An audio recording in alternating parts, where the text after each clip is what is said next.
खुशामदीद, बहुत बहुत स्वागत है आप सबका। 5 बज चुके हैं। गुलिस्तान न्यूज के जम्मू स्टूडियो से बरह रास्त में आपके साथ आसिफ रशीद। 5 के पंच में कोशिश हमारी ये रहती है कि दुनिया भर के बड़े हिस्सों में, मिडिल ईस्ट के अंदर, विशेषकर सेंट्रल एशिया के अंदर या साउथ एशिया के अंदर जो कुछ घट रहा है, जो कुछ हो रहा है, उस पर नजर दौड़ाई जाए और चर्चा की जाए। कैसे न सिर्फ विदेश के अंदर बल्कि देश के अंदर भी इंपॉर्टेंट मुद्दों पर चर्चा हो सके। और इस कार्यक्रम के, इस प्रोग्राम के जरिए हमारी ये कोशिश हमेशा से ये भी रही है कि उन मामलात को, उन इश्यूज को डिस्कस किया जाए जो शायद जरूरी हैं। सोशल एविल्स की बात जब हो तब भी, या फिर पॉलिटिकली बात हो, इकोनॉमिकली कोई बात हो, या फिर सिक्योरिटी या सुरक्षा से रिलेटेड कोई बात हो, तो उसको भी मुद्दा बनाकर हमने इस प्रोग्राम में हमेशा से डिस्कस करने की कोशिश की है। इसी तरह का एक अहम मुद्दा जिस पर आज हम बात करेंगे, हमारे मेहमान आगे चलकर इस प्रोग्राम में ज्वाइन करेंगे, एक एक करके जरा उनका भी ओपिनियन लेने की कोशिश करेंगे। लेकिन असल में बात यह है कि पूरे मुल्क के अंदर, पूरे देश के अंदर जो इस वक्त हम उतार चढ़ाव देख रहे हैं राजनीतिक स्तर पर, पॉलिटिकली जो चीजें हम देख रहे हैं, उसमें कुछ एक चीजें देखकर शायद कई बार दिल भी दुखता है, नाराजगी भी होनी चाहिए। और जो कुछ इस वक्त चल रहा है उसको देखकर अगर कोई ये कहे कि सब कुछ ठीक है, तो शायद इस तरह के लोगों को, या जिम्मेदार नागरिक होने की जब बात होती है तो तब भी सवाल उठना लाजमी है। आज हम बात संसद को लेकर करेंगे, लोकसभा और राज्यसभा के अंदर, जहां पर जिम्मेदारी ये होती है कि 500 या 550 के आसपास, या 500 से ज्यादा कह लीजिए, जो सांसद चुनकर गए, और ऐसे ऐसे लोग हैं जो बड़े प्रेस्टिजियस ओहदों पर, बड़े पदों पर रहे, किसी सरकार में, कहीं पर विपक्ष में जिम्मेदारियां संभाली है। लेकिन बात जब लोकसभा और राज्यसभा की आती है तो ऐसे आज के समय में ये एक ऐसा हाउस, या एक ऐसा सबसे बड़ा आप कह सकते हैं कि मंदिर है, जहां पब्लिक इश्यूज को डिस्कस करने के बजाय हम देख रहे हैं हंगामा, लड़ाई झगड़े, बैनर्स या प्ले कार्ड्स उठाना, और इन सब के बीच में सरकार के खजाने को नुकसान पहुंचता है। कई ऐसे इश्यूज जिनको डिस्कस किया जा रहा है, शायद वक्ती तौर जिनकी जरूरत नहीं है और समय के हिसाब से चीजों को शायद डिस्कस किया जाना चाहिए था, वो चीजें भी बहुत कम देखने को मिल रही हैं। आज पिछले 11 दिनों से हम देख रहे हैं लोकसभा और राज्यसभा के अंदर, दोनों सदनों के अंदर जो हंगामा है, जिस हिसाब के हालात बने हैं, और दोनों जगहों पर जब जब कार्रवाई शुरू हुई तो कुछ मिनट चली और उसके बाद बंद हो जाती है। बात यहां तक पहुंची कि अब राज्यसभा की जो चेयरमैन है, सभापति हैं जगदीप धनखड़, उनके खिलाफ भी अविश्वास प्रस्ताव या उनके खिलाफ तहरीके अदम एतमाद पेश कर दी गई। कांग्रेस की तरफ से, कांग्रेस के तमाम सहयोगी दल इस चीज को लेकर आगे आए कि सरकार पूरा माहौल बिगाड़ रही है, और आज प्रियंका गांधी की तरफ से भी यही बात दोबारा से कही गई और इस बात को दोहराया गया। कांग्रेस जो कुछ दोनों जगहों पर कर रही है वो भी सबके सामने है, विपक्ष के बाकी तमाम दल वो जो कर रहे हैं वो भी सबके सामने, और सरकार जो कर रही है वो भी सबके सामने है। और इस चीज से बचा नहीं जा सकता कि चाहे किसी भी तरह का कोई मुद्दा हो, चाहे वो 0 आर में हो, क्वेश्चन आर में हो, जिस पर शायद आज के समय में सबसे ज्यादा बात करने की आवश्यकता थी, और जैसे जैसे समय गुजरता जाता है चीजें हाथ से निकलती हुई दिखाई देती हैं, जहां से सवाल उठता है कि अगर ये तमाम लोग जिनको जिम्मेदारियां दी गई हैं, जो आज इन डिफरेंट बेंचेस के ऊपर बैठकर आपको आवाजें उठाते हुए नजर आते हैं, आवाज बुलंद करना, आवाज उठाना कोई गलत बात नहीं, लेकिन अगर जनता की बात ना हो, उन मुद्दों की बात ना हो जो जनता के हित में हो, और जिन इलाकों से रिप्रेजेंटेशन तमाम सांसदों को मिलती है वो वहां पर जाते हैं, क्या ये वाकई में गैर जिम्मेदारी है, इर्रेस्पॉन्सिबिलिटी है, जिससे बचने की कोशिश होती है? और जब मुद्दे की बात आती है तो कभी वॉकआउट शुरू हो जाता है, कभी प्रदर्शन शुरू हो जाता है। लोकतांत्रिक व्यवस्था में ये सब चीजें सही हैं, लेकिन समय जिस हिसाब का चुना जाता है, जिस हिसाब से काम करने की कोशिश होती है, और जहां पर जनता की बात हो वहां पर इस तरह की चीजें, जो लड़ाइयां और झगड़े हमने पिछले कुछ दिनों से देखे, और ये आज की बात नहीं, पिछले आप 4, 5, 8 सालों में देखेंगे, ये एक नया सिलसिला हमने यहां से शुरू होते हुए देखा है। इन सब के पीछे कारण एक एक करके इस पर डिस्कस करेंगे। कुछ बड़े इंपॉर्टेंट आज प्रश्न हैं जो अपने मेहमानों से हम पूछेंगे, और दूसरी तरफ आज भी जब दोनों जगहों पर, यानी लोकसभा और राज्यसभा के अंदर कार्रवाई शुरू हुई, तो फिर से तमाम सांसद कैसे सहयोग करेंगे दोनों तरफ से, दोनों पार्टीज, चाहे वो सत्ता पक्ष वाले लोग हों, दूसरी तरफ विपक्ष वाले लोग हों, कैसे इस पूरे सिस्टम को, पूरे निजाम को, पूरे इस ये जो सारा संसद दोनों जगहों पर, आप अपर हाउस और लोअर हाउस की बात करते हैं, दोनों जगहों पर अच्छी चीजें अच्छे तरीके से चीजें चले, इस पर बात तो होती है। लेकिन जब दिन गुजरता है तो पता ये चलता है कि शायद आज भी सिर्फ और सिर्फ अटेंडेंस लगाने या हाजिरी लगाने के लिए सांसद आए थे। इस पर बात करेंगे। लेकिन लोकसभा स्पीकर ओम बिरला जब आज जैसे ही कार्रवाई शुरू हुई हंगामे के आसार पहले से थे। अलग अलग मुद्दों पर एक एक करके उन पर चर्चा करेंगे। सबसे पहले कुछ बातें उन्होंने कही, लेकिन इसके बावजूद भी हाउस ज्यादा देर नहीं चल सका। दूसरी तरफ राज्यसभा के अंदर भी परिस्थितियां लगभग सेम थी।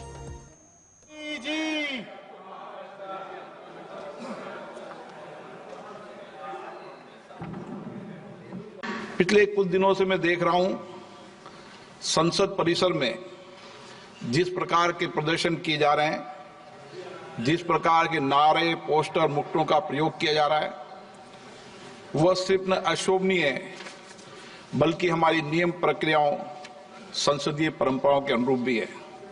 मुझे बड़े अफसोस के साथ कहना पड़ रहा है, इसमें प्रतिपक्ष के बड़े नेताओं का आचरण व्यवहार भी संसदीय मर्यादा के अनुकूल नहीं है। माननीय सदस्यों, मेरा आग्रह है, चाहे सत्ता पक्ष हो चाहे प्रतिपक्ष हो, सत्ता पक्ष हो चाहे प्रतिपक्ष हो, आप बैठिए, आप मेरी बात पूरी सुनिए, आप मेरी बात सुनिए। चाहे सत्ता पक्ष हो चाहे प्रतिपक्ष हो, सभी दल के लोग संसद की गरिमा, परंपरा, मर्यादा, प्रतिष्ठा को बनाए रखें। मर्यादित गरिमा आचरण रखेंगे तो जनता में एक ठीक संदेश जाएगा, सकारात्मक संदेश जाएगा। इस लोकतंत्र के मंदिर के प्रति लोगों की बहुत आस्था, विश्वास है। 75 वर्ष में हमने इसी चर्चा, संवाद, असहमति, तीखी आलोचना, ये सब इस सदन में हुए हैं, जो यहाँ की परंपराएं भी रही है। आप सकारात्मक सहयोग करें, जो कुछ भी विषय मुद्दे हैं आप आकर चर्चा करें। सत्ता पक्ष से प्रतिपक्ष के लोग आपस में बैठकर चर्चा करें, सदन को चलाने का प्रयास करें। प्रश्नकाल एक महत्वपूर्ण समय होता है। पूर्व में भी कई बार चर्चा हुई कि प्रश्नकाल में हम सदन को चलने देंगे। मुझे आशा है कि आप इस परंपराओं को, परिपाटियों को और इस सदन की पीठ को आप सकारात्मक सहयोग करेंगे और सदन गरिमा से चले, ये मेरी अपेक्षा है। प्रश्नकाल और कोई विषय है तो प्रश्नकाल के बाद आप विषय को शून्यकाल में अपने। चलिए, ये वो बात थी जो आज दोनों तरफ से कही गई, लेकिन एक चीज समझने वाली ये है, ये बात जिसको समझना बहुत जरूरी भी है कि समय बहुत कम रह गया है और इस समय में कितनी चीजें डिस्कस होंगी। यहां से आगे आप जाएंगे तो आप अगले कुछ दिनों में देखेंगे कॉन्स्टिट्यूशन ऑफ इंडिया या भारत के लोकतांत्रिक व्यवस्था को कैसे बेहतर बनाया जाए, संविधान क्या कहता है, इन सारी चीजों पर आप डिस्कस दोनों तरफ से देखेंगे और बहस पॉलिटिकली देखना जरूरी होगा कि हेल्दी डिबेट हो, डिस्कशन हो, लेकिन उससे पहले जो 10-11 दिनों में हमने देखा वो सही नहीं है। अब जरा यहां से आगे बढ़ेंगे, मेहमानों की तरफ चलेंगे और बिना किसी ताखीर के एक एक करके सवालों का सिलसिला भी यहां से शुरू करेंगे। 4 खास मेहमान हमारे साथ इस कार्यक्रम में ज्वाइन कर चुके हैं। 5 के पंच पे मेरे साथ अश्विनी शाही साहब हैं, तर्जुमान हैं, प्रवक्ता हैं भारतीय जनता पार्टी के। बहुत बहुत शुक्रिया, वेलकम, बहुत बहुत स्वागत आपका कार्यक्रम में। आशीष मिश्रा जी हैं, कांग्रेस से हमारे साथ रहेंगे, तर्जुमान हैं, प्रवक्ता हैं कांग्रेस से। बहुत बहुत शुक्रिया आशीष जी और बहुत बहुत स्वागत आपका भी। अभिषेक बाजपेयी जी हमारे साथ प्रवक्ता हैं, समाजवादी पार्टी से हमें ज्वाइन करेंगे, अपनी पार्टी का पक्ष रखेंगे। बहुत बहुत स्वागत आपका 5 के पंच में। और हमारे साथ दिनेश सिंह जी हैं जो पॉलिटिकल एक्सपर्ट हैं और मौजूदा जो उतार चढ़ाव भारत की राजनीति में केंद्र शासित प्रदेशों के अंदर, राज्यों के अंदर आप देखते हैं, उस पर भी लगातार हमारे साथ चर्चा में शामिल भी होते रहे हैं। चारों का बहुत बहुत स्वागत। Thank you so much Dinesh ji, आपका भी, और बहुत बहुत स्वागत आपका। शुरुआत में अश्विनी जी आप ही से करूंगा। लोकतंत्र का मंदिर, लाइन बड़ी अच्छी है, बहुत खूबसूरत है और अपने अपने हिसाब से, अपने अपने तरीके से शब्दों में इसको पिरोकर इस पर बहुत सारे लोगों ने, हमने देखा कि बात जरूर रखी है। लेकिन इसी लोकतंत्र के मंदिर को 2 हफ्ते बीत चुके हैं। जो व्यवस्था होती है, जो ढंग होता है, जो तरीकाकार होता है, जो पैरामीटर्स हैं, उनके मुताबिक चलने नहीं दिया जा रहा है। जिम्मेदार कौन है इसके लिए? जिम्मेदारी, अगर सदन चलाने की जिम्मेदारी तो सरकार की होती है, इसमें कोई कहने वाली कोई बात ही नहीं है। मगर विपक्ष के सहयोग से चलता है ये।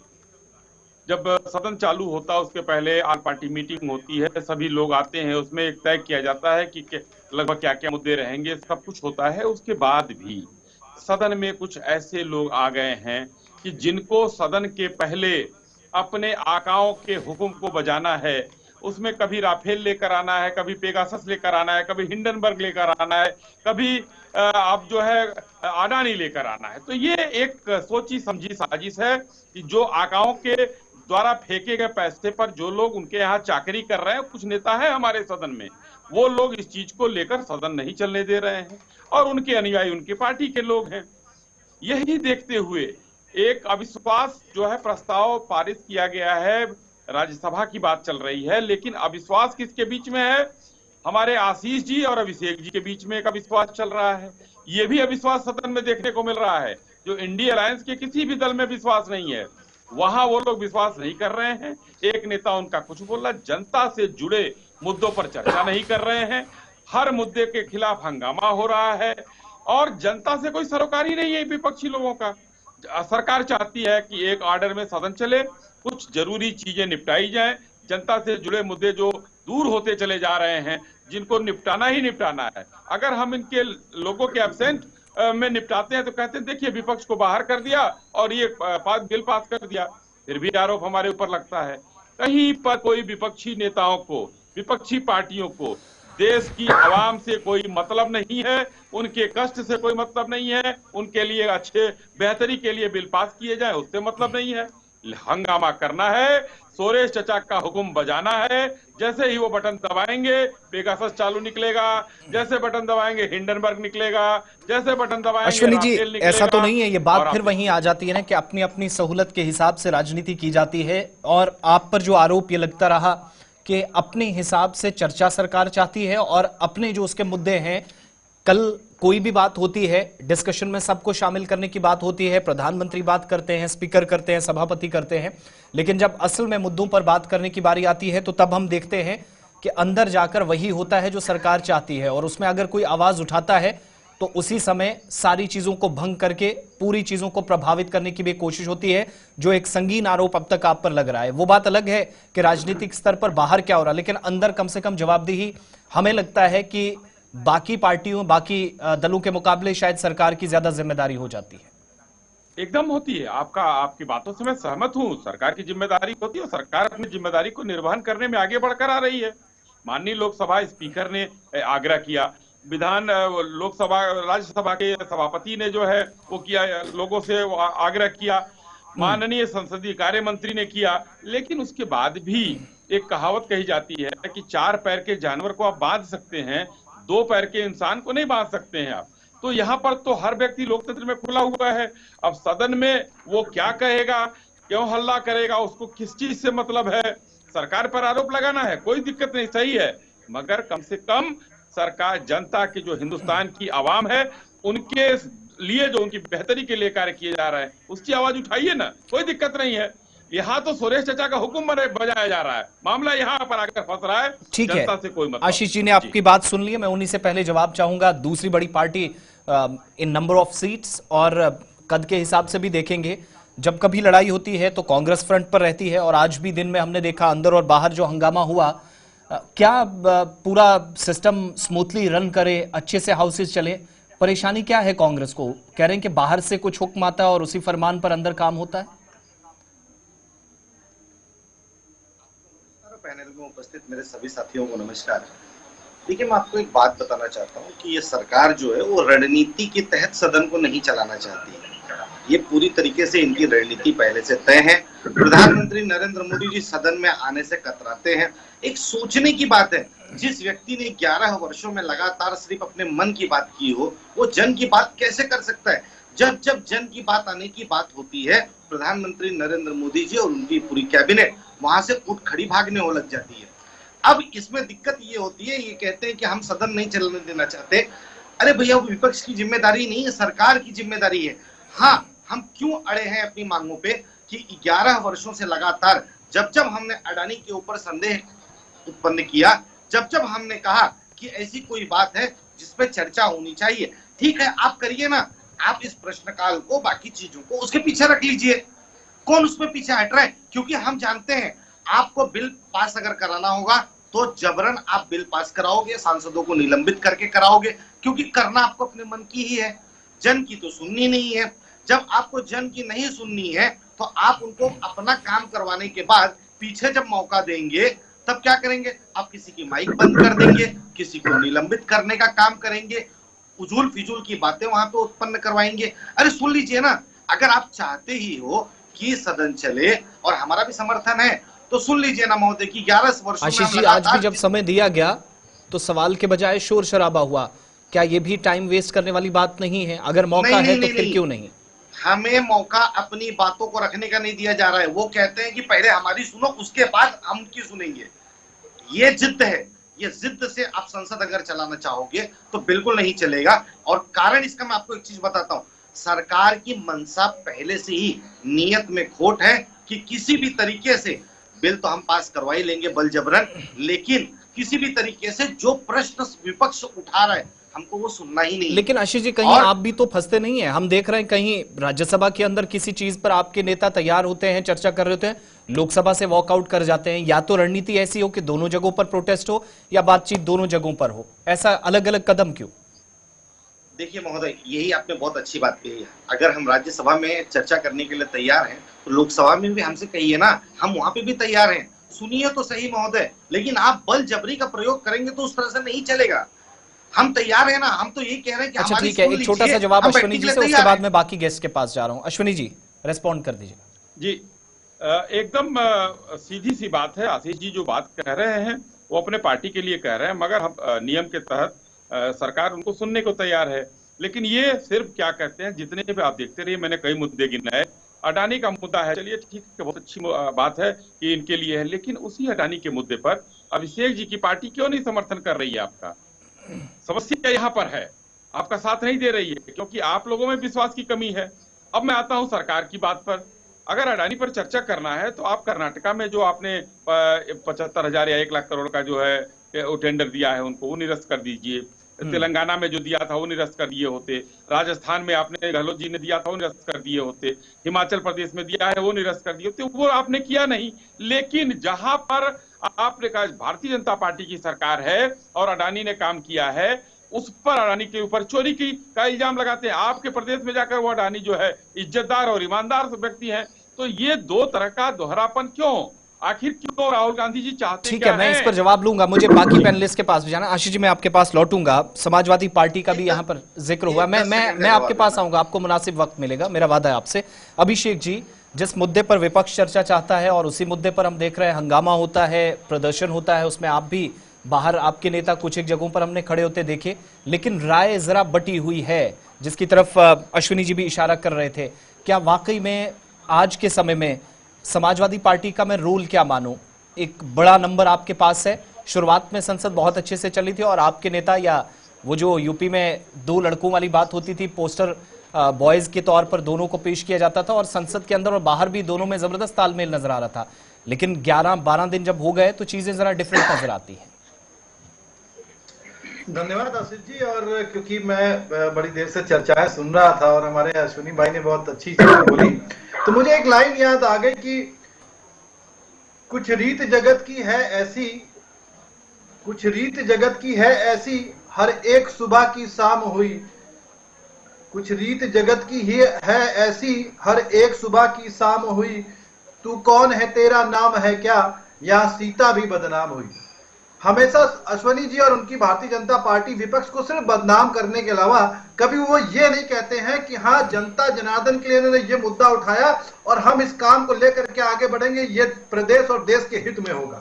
क्या एक भी उदाहरण आज तक मुझे बता दें अश्विनी जी ने कभी ऐसा दिया हो या इनकी पार्टी ने ऐसा दिया हो? ये बैठ करके सिर्फ परपंच बता सकते हैं। जब जनता जनार्दन ने हमको मैंडेट दिया है विपक्ष में बैठने का, हमने सहज स्वीकार किया है। हम उस बात को मानते हुए जनता के हर एक मुद्दे की बात करेंगे। आखिर क्यों ना बात करें, जनता ने हमें जनादेश दिया है इसके लिए। अश्विनी भाई जब बात कर रहे थे तो मैं बड़ी देर से सुन रहा था, बड़े आरोप पे आरोप लगा रहे थे। अरे भाई, अगर विपक्ष कोई बात कह रहा है तो उस बात को मानते हुए आपको उसको एक मुद्दा लेकर के आपको आना चाहिए। प्रश्नकाल को थोड़ा सा और बड़ा कर दीजिए, 1 दिन 2 दिन और बढ़ा लीजिए। लाखों करोड़ रुपए जब डूब रहे हैं तो उसमें 2 दिन का और इजाफा करके आप वो प्रश्नकाल के लिए बना दीजिए। कि ये विपक्ष ने ये प्रश्न उठाए थे, इन पे आज चर्चा होगी सदन में। क्या अश्विनी जी ने या उनकी पार्टी जनता पार्टी ने या सदन में किसी व्यक्ति ने इस चीज पर चर्चा की? आग भी वहां पे धुआं वहीं से उठता जहां पे आग लगी हुई होती है। लेकिन वो कह रहे हैं कि पहले विपक्ष किसी मुद्दे पे एक पेज पे तो हो जाए, राय बटी है तो कैसे चर्चा होगी? नहीं, देखिए, विपक्ष की राय कहीं पे नहीं बटी हुई है। दो चीजें हैं कि भारतीय जनता पार्टी किस एंगल से उसको देख रहा है और मीडिया किस एंगल से दिखाना चाह रही है, एक बात। दूसरा एंगल आता है विपक्ष किस बातों को कह रहा है और मीडिया उसको किस एंगल से देखना चाह रही है, ये दूसरी बात।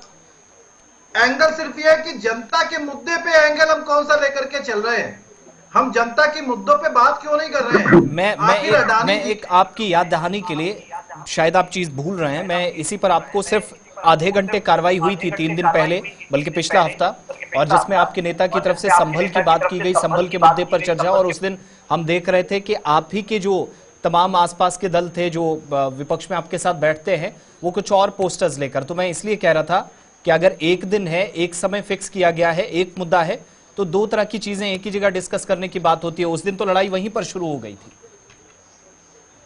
संभल के मुद्दे पे आप कह रहे हैं, संभल के मुद्दे पे तो समाजवादी पार्टी बार बार ये बात कह रही है कि हम जा रहे हैं और बाकायदा जाने का प्रयास हमारा जारी है। आज 10 तारीख हो गई है, समाजवादी पार्टी के प्रतिनिधिमंडल बार बार जाने का प्रयास कर रहा है, लेकिन आखिर ऐसी क्या बात है कि प्रशासन उसको रोक रही है? किन चीजों को छुपाने की प्रशासन प्रयास कर रही है? ठीक है, मैं अश्विनी जी से इस पर जवाब लूंगा, थोड़ी देर में मैं उनके पास जाऊंगा। कुछ सवाल आशीष जी भी पूछना चाह रहे थे उनकी तरफ भी, लेकिन दिनेश जी भी इंतजार कर रहे हैं। दिनेश जी, 11 दिन 11 घंटे भी संसद नहीं चला, ये जो करोड़ों रुपए का नुकसान देश के खजाने को हुआ है, आपकी नजर में ये जिम्मेदारी या ये जो गैर जिम्मेदाराना रवैया है, चाहे वो सरकार का कहें या विपक्ष का कहें, क्या चीजें आप समझ पा रहे हैं? और जिन लोगों ने चुनकर करोड़ों की संख्या में बाहर आकर एक अच्छे माहौल में वोट डालकर लोगों को जिम्मेदारियां दी, सांसद बनाकर भेजा, उनको सवाल पूछने के लिए एक मिनट या 30 सेकंड भी ना मिले, तो शायद इससे बुरा दिन लोकतांत्रिक व्यवस्था के अंदर नहीं हो सकता है।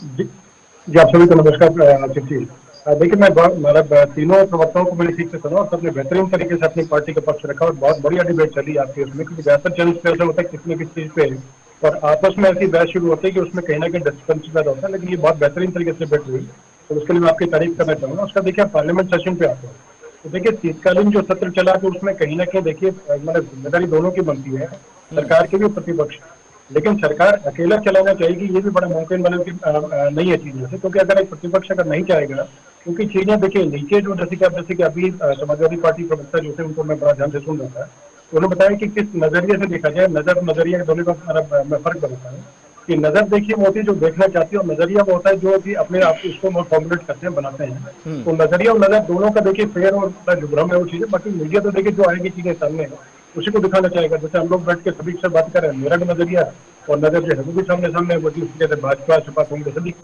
उसे देखिए जैसे कहीं ना कहीं जिम्मेदारी प्रतिपक्ष की बनती थी, उससे अलग नहीं हो सकते ऐसे, और उसमें गुरेज मुझे कहने में कुछ नहीं आता है।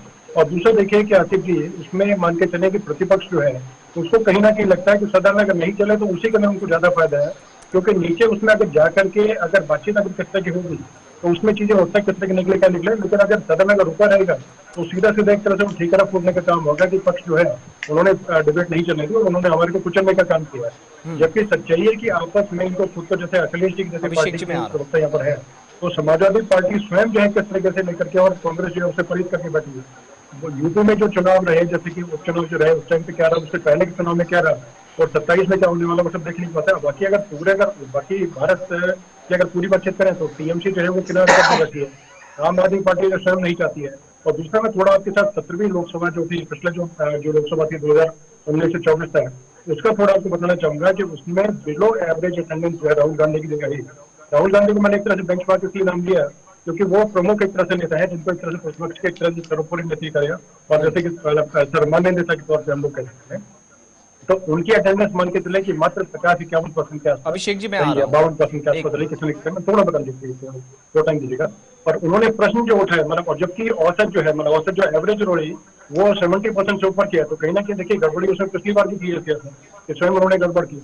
उसका दूसरी बात जैसे कि जो मतलब प्रश्न उठाने का जो काम था वो भी करीब करीब मान के सिर्फ 90 जितने इनकी पार्टी के सांसद है उतना इन्होंने प्रश्न उठाए, जबकि उसकी एवरेज है 210 के आसपास पर मतलब सांसद और पर एमपी।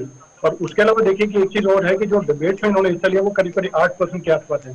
तो इसमें देखिए सभी चीजों को देखना पड़ेगा, समझना पड़ेगा, और कहीं ना कहीं चीज को नहीं समझेंगे तो उसमें चीजें ठीक नहीं आएंगे। तो इसका हल क्या है? ये जो हम डेली बेसिस पे जो आप गिनकर बता रहे हैं, अगर डेली बेसिस पे हम देखें, डेटा को एनालाइज करें, देखना पड़ेगा, समझना पड़ेगा, नहीं तो सिर्फ जनता की गाड़ी कमाई जो है वो सिर्फ ऐसी ही मिटती रहेगी। ठीक है ठीक ठाक बनी समझ। दिनेश जी, आप मुझे सुन पा रहे हैं?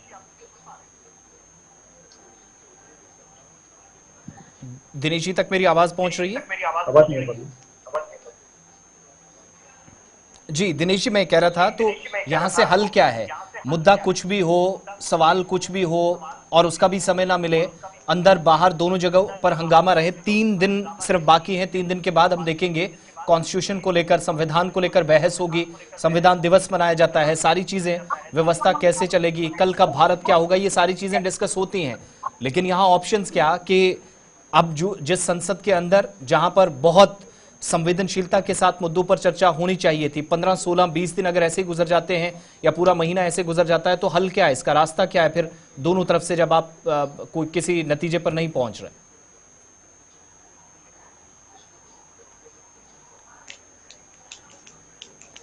दिनेश जी से संपर्क टूटा। अभिषेक जी ऐड ऑन कर दीजिएगा, उसके बाद मैं वापस जाऊंगा। दिनेश जी अपने वक्तव्य को दे रहे थे तो मैं याद दिला दूं कि देखिए विपक्ष हमेशा चाहता है कि सुचारू रूप से बड़ी सुगमता से सदन चलता रहे, लेकिन भारतीय जनता पार्टी के पास मैंडेट होने के बाद भारतीय जनता पार्टी तानाशाही को लेकर के चलती है। उदाहरण के तौर पे आपको याद दिला दूं कि पिछले सत्र में जब चर्चा होनी थी तो भारतीय जनता पार्टी ने, चाहे वो किसानों के लिए काले कानून की बात हो या किन्हीं अन्य मुद्दों की बात हो, भारतीय जनता पार्टी ने हर जगह पे उसको पास करा लिया था। आखिर क्या वो सदन के दायरे में आता है? जब आपने देखा कि हर एक मुद्दे को भारतीय जनता पार्टी अपने आप से ही पास करा लेती, जनता जनार्दन के मुद्दों की बात ही नहीं करना चाहती, तो हम किन मुद्दों की बात करें?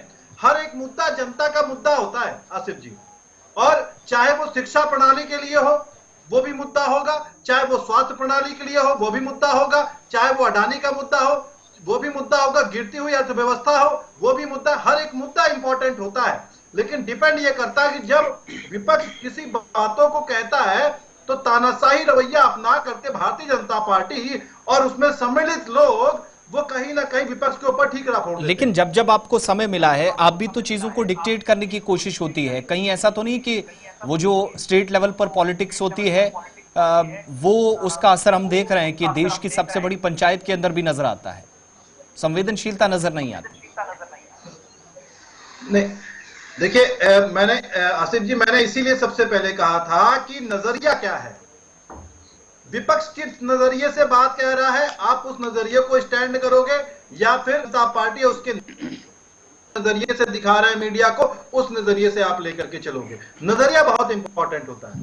ठीक है, ये आशीष जी भी कुछ ऐड ऑन करना चाह रहे थे, उसके बाद मैं जवाब बीजेपी से लूंगा। आशीष जी, ये जो हम देख रहे हैं कहीं ऐसा तो नहीं है कि विपक्ष में दरार की भी बातें आती हैं कि गठबंधन को नया नेतृत्व चाहिए, राहुल गांधी जी को लेकर भी सवालात और बहुत सारे लोग अपने अपने हिसाब से बयान आज सुबह से यहाँ पर चर्चा भी देख रहे हैं, उन इश्यूज को डाइवर्ट करने के लिए भी नेता प्रतिपक्ष बाहर खड़े होते हैं, बजाय इसके कि अंदर जाकर सवाल पूछे, बाहर वो रिपोर्टिंग कर रहे हैं, और शायद ये तरीका जिस पर प्रश्न पूछा जाना जरूरी भी है।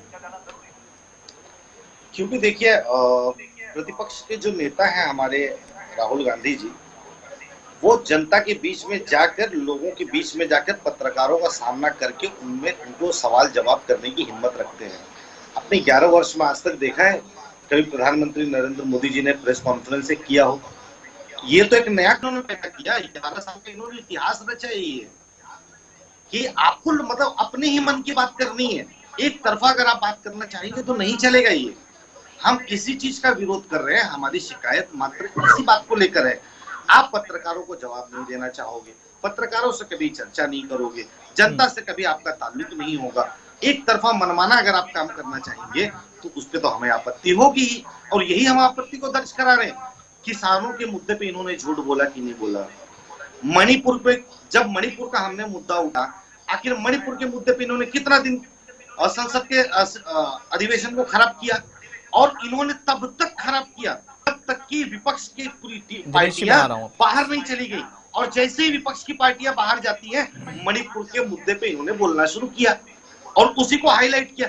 अभी जैसा कि हमारे समाजवादी पार्टी के प्रवक्ता भाई ने बताया, ठीक उसी तरीके से ये देखना और दिखाने का जो नजरिया है, ये टाइमिंग वाला जो गेम खेलते हैं ना, ये गलत है। ठीक है अश्विनी जी, क्या देश में आपसे सिर्फ ठीक है अश्विनी जी ने आपके सवाल भी सुने हैं, उसमें मैं ऐड ऑन कर दूं कि हम यहां तक पहुंच गए हैं, 15-20 दिन 16 दिन 18 दिन निकल गए या 2 हफ्ते कह लीजिए, ये डिसाइड कर पाना मुश्किल है कि कौन सा मुद्दा है जिस पर विशेष रूप से चर्चा होनी चाहिए, या फिर ये कहें कि देश के अंदर ये जो मंदिर मस्जिद गुरुद्वारों वाली संभल की बात, बाकी चीजों की बात, हर मुद्दे पे बात होना एक निर्धारित समय के ऊपर जरूरी है, लेकिन क्या जो इंपॉर्टेंट मुद्दे हैं जो सबसे पहले कैटेगराइज किए गए हैं, लिस्ट में रखे गए हैं, उनको नजरअंदाज कर दिया जाए, और अगर कोई उठाता है, चाहे उसमें विपक्ष हो, आपकी पार्टी से कोई नेता हो, आपका सांसद हो, तो वो भी बात अपनी ना रख पाए, अपने आप में यही तो इंटरेस्ट है।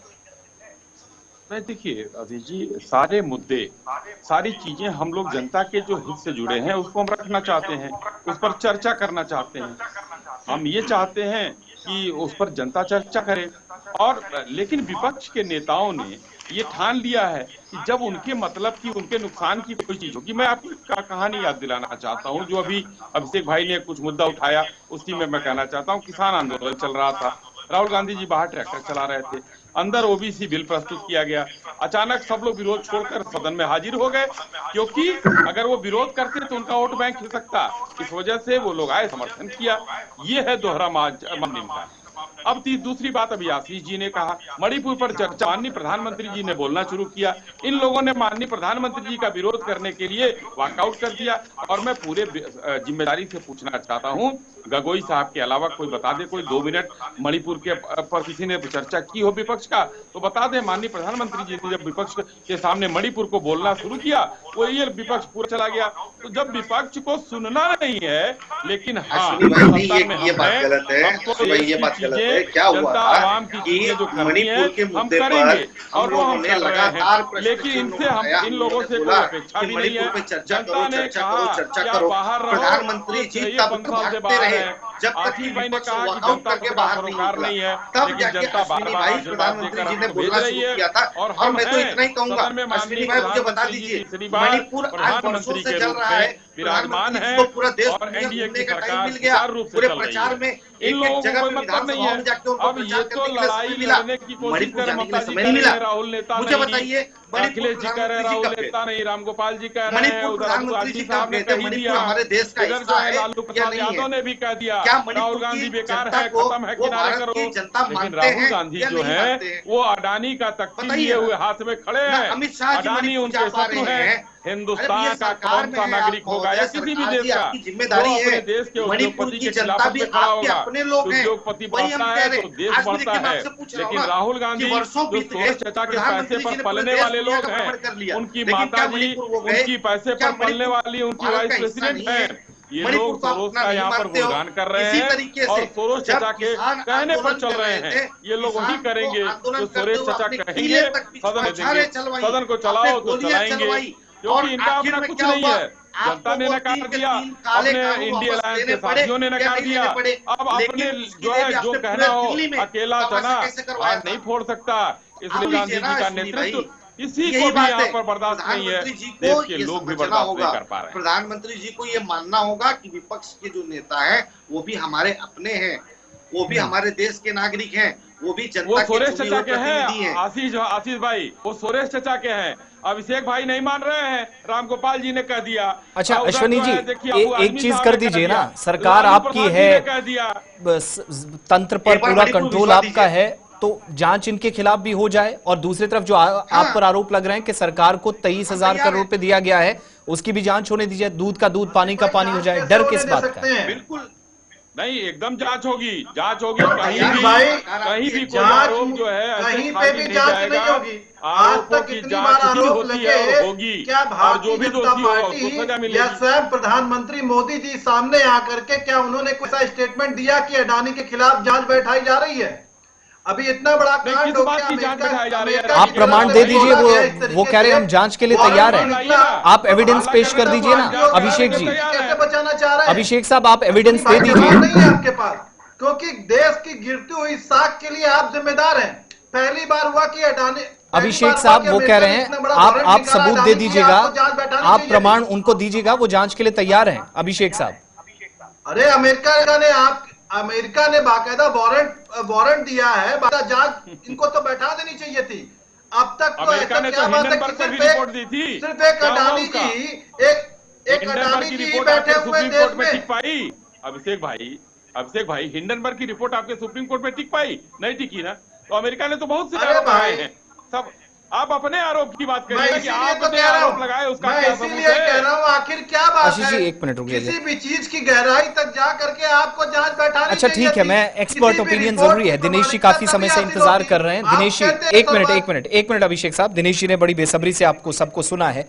दिनेश जी, जब कुछ ही ना हो पाए, एक तरफ से भी कोई ना माने, दूसरी तरफ से भी कोई माने ना, मैंने सवाल आपसे किया था कि 2-3 दिन बाकी रह गए और इसके बाद हम देखेंगे कि संविधान को लेकर चर्चा की जाएगी। एक तरफ से भी सवाल उठेंगे, दूसरी तरफ कल को फिर वॉकआउट होगा, फिर एक दूसरे पर सवाल उठाएंगे।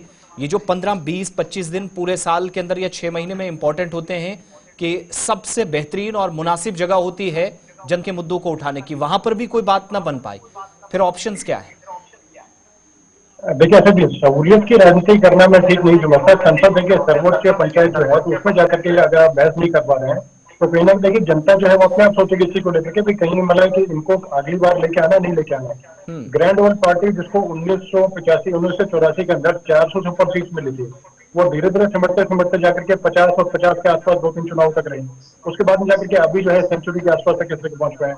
तो आगे भविष्य अगला जो विजन है अपना क्या चाहते हैं, जैसे कि बिजनेस मतलब मॉडल में एक विजन बनता है कि अगले where do you see after 10 years, तो उस तरीके से कहा अपने आप को 5 साल 10 साल के बाद देखते हैं। राहुल गांधी जी की मैं तारीफ करता हूँ कि 2013 के बाद जब मतलब जब चुनाव है तो उस टाइम पे उसमें जब उनकी हार हुई, मतलब जिस तरीके से सफल नहीं हो पाए थे, उसमें उन्होंने बोला कि हम लोग उस तरीके से पूरे तरीके तैयारी हमारी नहीं थी और हम लोग कहीं ना कहीं एंकर थे, इसलिए हम लोग नहीं आ पाए थे। लेकिन उसके बाद में चेंजेस क्या आएगा समझने की बात नहीं है। लेकिन कहीं ना कहीं देखिए जैसे मणिपुर के मुद्दे को लेकर भी कांग्रेस प्रवक्ता बोल रहे थे कि आपकी ही पार्टी ने कहीं ना, और मैं मतलब सारे तथ्य आप उनको मतलब कर सकते हैं, मैं आप लोगों की बोली में बातें हैं, अगर मैं दोहराऊं तो वो चीज ठीक नहीं होगी, मैं उससे अलग बोलना चाह रहा हूँ मैं। तो देखिए आपकी पार्टी ने सिटीजनशिप अमेंडमेंट एक्ट जो है उसमें कुछ ऐसे बदलाव किए जिससे कि दोषारोपण जो है उसके करने के लिए जगह तो छोड़ी है, उसमें ऐसे बीज बोने के समाज में काम किया जिससे कि अभी तक नॉर्थ ईस्ट पूरे भुगत रहा है। उसमें सारा जैसे कट ऑफ जो डेट है मतलब जो मेरे ख्याल 1985 के अंदर अमेंडमेंट एक्ट था उसमें आसाम के लिए कट ऑफ डेट जो है वो 1971 कर दी गई, बाकी जी सारे देश के लिए जो है 1950 1947 है। तो उसमें मान के चले कि उससे जो बीज रोपने वाला काम हुआ तो उसको देखिए कि उससे क्या नुकसान हुआ, कैसा हुआ कि जो लोग जैसे उस तरीके से पैदा होने चले हैं या उसके बाद जो है तो उनको एक अपने में शरण की जगह मिलती है और कहीं ना कहीं जैसे लिटिगेशन की जगह खड़ी होगी। तो बाद में जो खड़ा उसका आज तक मतलब उसकी आग जो है चल रही है। और 1991 के आसपास जिस टाइम पे कांग्रेस की वहां सरकार थी, तब से लेकर के जब तक कांग्रेस की सरकार रही 2009-10 तक मान के चले हजारों जीवन वहां पर जो है बिना मतलब उस विनाश की भेंट चढ़ गए और कितने घायल हुए कितने क्या मरे, तो उसकी तो मैंने कोई कल्पना नहीं कर सकता। तो कहीं ना कहीं देखिए समझना पड़ेगा, कहीं ना कहीं जाग जाइए आप लोग, नहीं जागेंगे आपस में फूट जो है उसी के नाते अगर चलते रहेंगे तो कहीं ना कहीं जैसे कि जो जनता है वो फिर समझेगी अगले चुनाव में कहाँ पहुंचेंगे ये देखिए। और मैं आप लोगों को शुभकामनाएं देना चाहता हूँ कि भाई किसी तरीके से करके आप जो है प्रतिपक्ष मजबूत रहे। मैं कहता हूँ पक्ष जो है अपने तरीके से जैसे कि सीटें उनकी अलग हैं और प्रतिपक्ष है उसकी सीटें कम से कम जो है एक पार्टी के 200 के आसपास सीट हो, जिससे दोबारा तरीके से प्रतिस्पर्धा कंपटीशन जो है और हेल्दी तरीके से सजेशन देने का काम या पक्ष को घेरने का काम कर सके, जिससे कि मतलब एक तरह से सदन चले और बहुत सुचारू तरीके से करें। आप घेरने का काम करें लेकिन पक्ष के अंदर जाकर मतलब जो सदन है उसमें जाके काम करें, पक्ष को घेरने का काम करें और एक एक चीज जो है जो भी जैसे कि जनता के मुद्दे उनको उठा के काम करें, अपना विजन पेश करें कि जो इस टाइम पक्ष है उससे बेहतर हम लोग साबित होंगे अगर हमें मौका दिया जाए। लेकिन इस टाइम वो चीज नजर नहीं आती। इस टाइम देखिए मान के चले कि जो भी आपके गठबंधन के दल है इंडिया गठबंधन के, वो सबके सब आपस में एक दूसरे के साथ फूट के साथ तैयार खड़े हैं। टीएमसी अलग तरह के तलवार निकाल के खड़ी है, दूसरा जैसे कि अडानी को लेकर के बातचीत करते हैं। तो अभी मैं केरल वही में आपसे आपके पूछ रहा था, गठबंधन दल आप ने ही जो है एग्जैक्टली अभी पॉइंट कोर्ट पे का कॉन्ट्रैक्ट पहुंचे रिन्यू किया। दिनेश जी। कहीं ऐसा तो नहीं, यही वो चीजें हैं जो शायद ग्रुप के तौर पर जो काम अंदर जाकर करना था, ये जो अलग अलग मुद्दे हैं ये शायद कहीं एक नहीं होने दे रहे हैं, एकत्रित होना बहुत मुश्किल हो रहा है।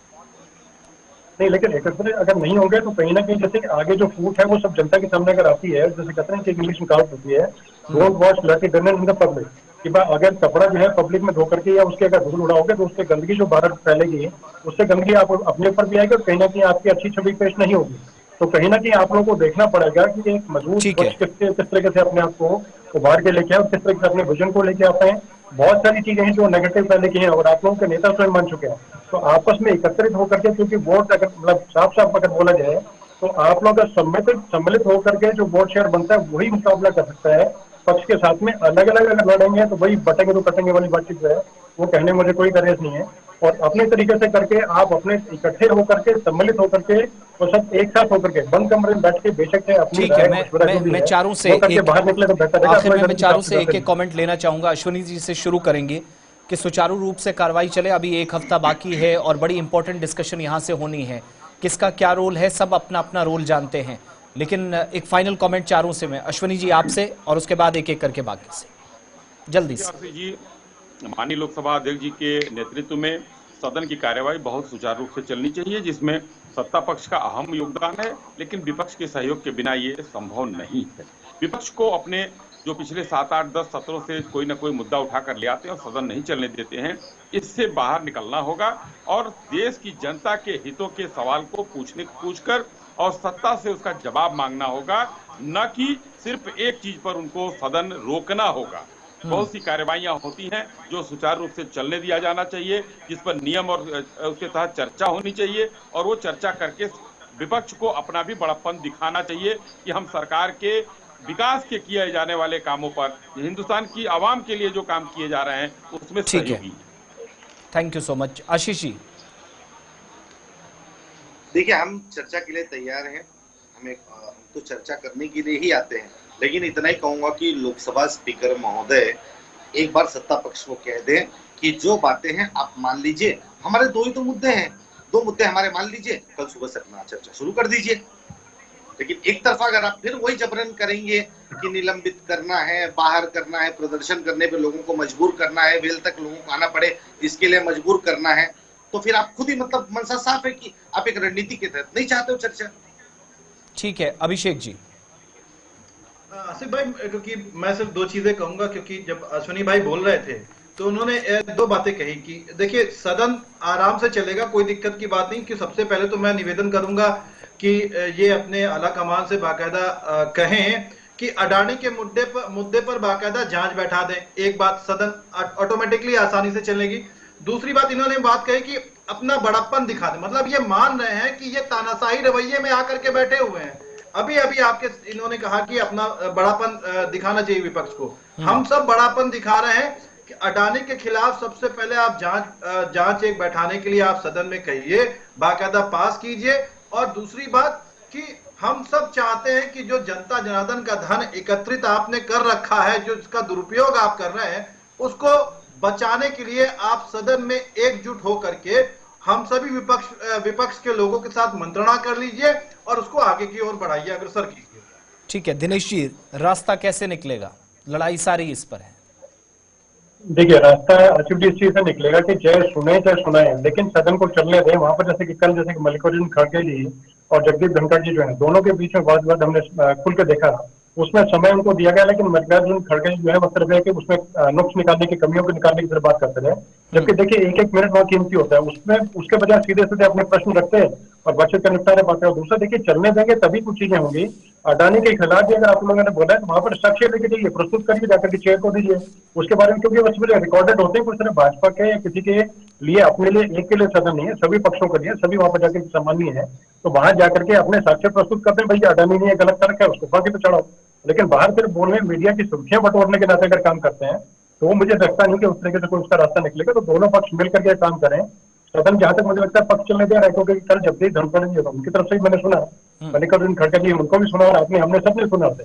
तो कहीं ना कहीं चीज देखिए, मैं अगेन जब चाहता हूँ कि कल भी सदन चले, इसके आगे भी चले, और जैसे कि जैसे पार्लियामेंट में और जो चीजें होनी है उसके साथ साथ और जैसे कि जो भी इंपॉर्टेंट विधेयक हैं, प्राइवेट मेंबर बिल्स हैं, 9-10 और विधेयक आने हैं, तो सभी जो है पारित भी हो और चर्चा के साथ पारित हो, ना कि सिर्फ ध्वनि मत से सिर्फ एक पक्ष पारित कर दे। तो उसमें डिबेट के लिए जो जगह है उसको छोड़ें, प्लीज छोड़ें।